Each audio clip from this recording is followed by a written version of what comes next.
Olá, seja bem-vindo mais uma vez, sou o professor Jorge Oliveira, professor de computação. A gente está finalizando agora a série de vídeos que fala sobre o ML, né, os diagramas do ML.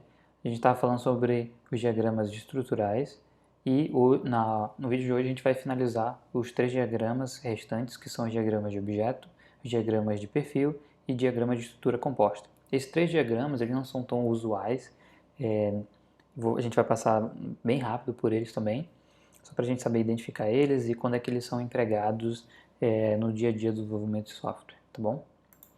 A gente tem outros vídeos no canal falando sobre os demais diagramas. Então, o diagrama de objetos, se você compreendeu, você entende como funciona o diagrama de classes, ele é um diagrama bem simples porque a gente vai pegar esse diagrama de classe e a gente vai instanciar, ou seja, a gente vai colocar informações dentro daquelas estrutura definida no diagrama de classe, tá bom? Então ele é uma variação do diagrama de classe, só que a gente vai olhar não mais a classe, mas sim o objeto, né? Informações que são instanciadas. Então, ele é uma variação, conjunto de instâncias, ele é como se fosse uma fotografia, ou seja, em um tempo de execução, a gente vai pegar e fazer aquela análise estática, diferente de um diagrama de sequência, de um diagrama de objeto, desculpa, de um diagrama de comunicação, onde a gente tem a mudança do estado, de máquina de estado também, né, diagrama onde a gente vê essa variação das informações do objeto ao longo do tempo, a gente vai olhar para os objetos, como eles estão se relacionados em um determinado momento do tempo. Então é como se fosse essa fotografia, né, essa captura em tempo de execução do sistema, tá bom? Então ele pode ser chamado de especificação de instância, né? Não é muito usual, mas pode ser feito. A gente pode fazer isso com ou sem os valores, né, dos atributos do método, porque a gente sabe que um objeto ele vai ter ali atributos e métodos. E a gente pode colocar isso com ou sem nas representações.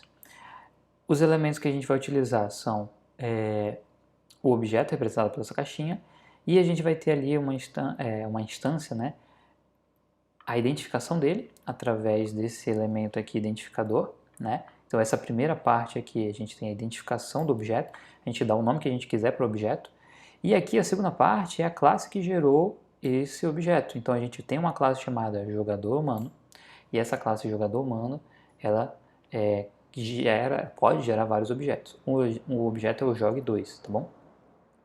Então, nesse elemento, a gente não precisa representar os valores que estão dentro dessa classe, tá? O mais importante é o ter o objeto. Como a gente viu, a gente não precisa representar todas as informações porque a gente tem propósitos diferentes. Aqui a gente só quer fazer essa representação. Então, do lado esquerdo aqui, a gente tem a classe. Como é que eu sei que é uma classe? Começa com uma letra maiúscula, né? Ela é a identificação, ela é dividida em 3 partes. A gente tem aqui os atributos, né, que fazem a identificação dessa classe. Aqui do lado direito, no meio, né, a gente vai ter uma instância dessa classe, ou seja, eu vou pegar essa informação, colocar ela em memória do sistema e colocar informações dela. Então ela vai ter uma identificação. Aqui eu identifiquei ela como jogue1, né, a classe que gerou ela. E aqui para cada atributo eu posso fazer a representação dos valores. Então eu vou dizer que o nome é o João, a vez, né, se a vez dele é verdadeiro, se ele venceu ainda, não, é falso, tá? O símbolo, né, qual é o símbolo que faz a identificação dele, é o número 2, o jogador 2, enfim. Então a gente tem esses elementos para trabalhar com o diagrama de objetos. A gente também tem a ligação, né, ou seja, associação, digamos assim, que a gente pode fazer. A gente também pode fazer aqui, utilizar a questão de composição, associação, que a gente já viu, agregação, né? A gente viu nos diagramas de classe. A representação mais simples é através dessa linha. Então a gente tem um objeto chamado um tab, que seria um tabuleiro, o jogador 1 e o jogador 2, né? Então a gente faz essa associação de jogador 1 e jogador 2 através do tabuleiro, tá? Não fornece nenhuma definição sobre o que é o diagrama de objetos, enfim, mas a gente consegue capturar ali o que seria, né, um diagrama de classe, de nível de instância, com especificações de interfaces, com os valores, né, o espaço para a gente colocar os valores ali das propriedades e esses links, né, essa é uma definição que a gente pode ter. Acessem esse site aqui, o ML Diagrams, né, que tem todas as definições lá, exemplos, é um site muito interessante, mais completo que tem sobre, e oficial, né, que fala sobre os diagramas do ML. Falando sobre uma representação, isso aqui agora, isso aqui em relação à composição, né? Então imaginem que eu tenho um banco. O banco ele é um objeto, só que ele é composto por várias contas, né? E nessas contas, se a gente capturasse no momento do tempo, fizesse um extrato ali daquele dia, daquela hora, daquele momento, como é que estão as contas do banco, eu vou ter a conta 1, a conta 2, a conta 3, de quem é aquela conta, qual é o valor que está representado ali naquela conta, né? Então a gente faz essa representação. Perceba que não está tão usual, né? Com aquelas divisões de linhas, enfim. Todos os elementos que a gente tem aqui, né? Então agora a gente já consegue olhar para esse diagrama e ver como é que a gente consegue fazer essa identificação. Outra característica importante do diagrama de objetos é que eles são identificados, os nomes, né? Eles são marcados pelo sublinhado. Então aqui a gente tem vários sublinhados, tá vendo? Esse sublinhado identifica que ele é um objeto também. E todas as instâncias ali, ou seja, no momento de execução, tudo que está sendo executado ali é colocado, né? É mostrado. Então a gente tem aqui as associações, a gente tem os links, tá? Passando bem rápido aqui, essas são as informações maiores que a gente tem dos diagramas de objetos. Então, fazendo um outro exemplo, se eu tenho uma classe chamada carro, tem o modelo, a quantidade de portas, né? Quem é o fabricante. Como é que eu vou representar isso, né? Eu vou instanciar, eu vou dar vida àquela classe, eu vou preencher, popular os dados dela. E aí eu tenho, por exemplo, um sedã, né? O G3 sedã da classe carro. Aqui seria interessante, como foi falado, né?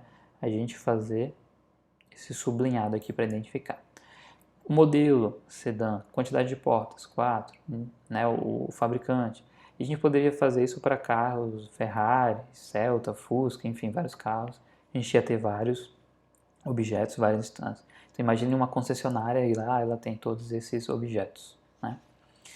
A aplicação deles é exemplificar diagramas complexos. Então, em que momento eu vou usar? A gente viu que é bem intuitivo esse tipo de diagrama, né? Mas eu quero ter uma noção de, em momento de execução, como é que esse diagrama vai trabalhar, eu vou utilizar ele, tá bom? Como é que meu sistema vai se comportar? Aí eu vou utilizar o diagrama de objetos. A gente tem uma visão geral, né, sobre como é que o sistema vai trabalhar e a gente, para testar um diagrama de classe, será que esse diagrama que eu pensei, que eu trabalhei, ele é um diagrama interessante, ele tá um diagrama coeso, ele está um diagrama que interage com as outras classes de maneira correta? Aí a gente vai dando exemplos, né?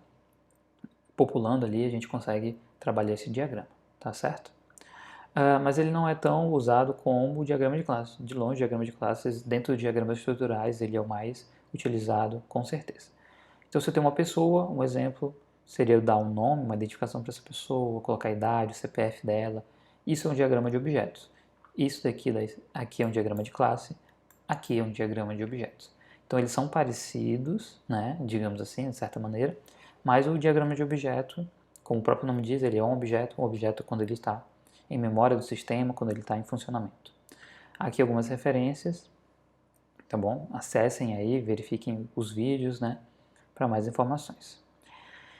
Passando bem rápido agora sobre dois diagramas que estão faltando, o diagrama de estrutura composta. Esse diagrama, ele é um diagrama que vai servir para a gente ter uma noção de como é a estrutura do sistema, tá bom?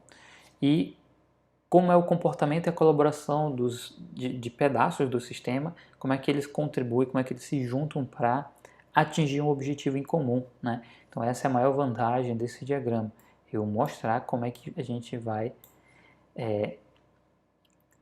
para que aquela série de partes do meu sistema, com que propósito elas estão trabalhando, né? Então, um exemplo aqui é um terminal de banco, né, ATM, terminal de autoatendimento. Então, a gente sabe que um caixa eletrônico, ele é feito por vários pedaços, assim como um computador, né? Então, a gente tem aqui uma central, um processador, né? Eu tenho um processador, eu tenho um modem que vai fazer a conexão, né, com a parte do sistema, tem a parte de memória, eu tenho o display, eu tenho a parte que faz o cartão, a leitura do cartão, faz a impressão. Então, a gente tem várias partes que elas juntas fazem essa estrutura composta, né, para atingir o objetivo, que é o atendimento ao usuário, o atendimento de liberação de saques, de dinheiro, transferência. Esse é o propósito, essa estrutura composta, ela a gente vai colocar ali os elementos para ver como é que ela trabalha, né, para atingir esse objetivo. Então essa é a grande definição. Então a gente também pode ter pedaços do sistema, como a gente já viu anteriormente. A gente tem interfaces de conexão, a porta, né, de entrada. Aqui, por exemplo, como se fosse um motor. E esse motor eu poderia pegar e dizer que o motor, eu posso pegar esse componente, né, esse pedaço do meu sistema, e aplicar ele dentro de um carro. Ok? Então o carro ele tem um motor. Mas um barco também tem um motor. Ok? Então eu poderia ter essa estrutura composta, que seria um carro feito por vários outros elementos, né? E mostrar ele por aí, tá bom? Aqui um computador, um servidor, né? Eu tenho um servidor, eu tenho serviços, eu tenho um motor ali de processamento, hospedagem, enfim. Tenho vários exemplos ali. Como falei, é um diagrama bem rápido, não é tão usual a gente ver esse tipo de diagrama. E o diagrama de perfil, que ele foi o último diagrama inserido até a versão que a gente está trabalhando hoje, né? Ele traz a ideia da gente ter uma diferenciação de como o sistema vai trabalhar em determinados perfis. Então imaginem que você tem um perfil de administrador, você tem um perfil de usuário, você tem um perfil de superusuário, né? Então, como é que o sistema, aquele módulo do sistema, ele vai trabalhar de uma perspectiva diferente, né? Se a gente tem perfis diferentes, tá? Então, para isso ele vai utilizar essa questão de, principalmente da gente fazer os estereótipos aqui. Então a gente vai identificar, principalmente com a questão do profile, né? Ele vai marcar ali que é um perfil, tá bom? Então a gente está no perfil da organização, está no perfil de modelo, enfim. E o próprio sistema vai se adaptar a colocar autorizações, colocar validações, métodos relacionados àquele perfil. A gente vai utilizar principalmente em plataformas que trabalham hoje, que suportam a questão do orientação a objetos, principalmente Java, né?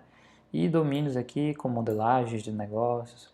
Também não é um dos diagramas mais utilizados da UML, tá bom? Só para a gente ter uma noção de como é que a gente pode identificar e aplicar esse tipo de diagrama. Então aqui de novo a gente tem a identificação aqui do perfil, ó, o perfil Java, né? Como é que ele vai trabalhar na questão de uma aplicação web, como é que ele vai corresponder isso com questões servlets, né? E a gente faz aqui a identificação do perfil, tá bom? Então a gente finaliza aqui essa série de vídeos, vídeo bem curto, bem rápido, só para a gente trabalhar essa questão. Eu quero agradecer quem acompanhou até o final aqui, série de vídeos. Estou deixando disponível esse curso para outras pessoas que quiserem assistir. Foi um curso voltado mais para os alunos de análise de desenvolvimento de sistemas do Instituto Federal de Roraima, mas aí fique à vontade para compartilhar essas informações. Caso deseje ver mais coisas, mais informações, coloque aí nos comentários. Até mais, obrigado.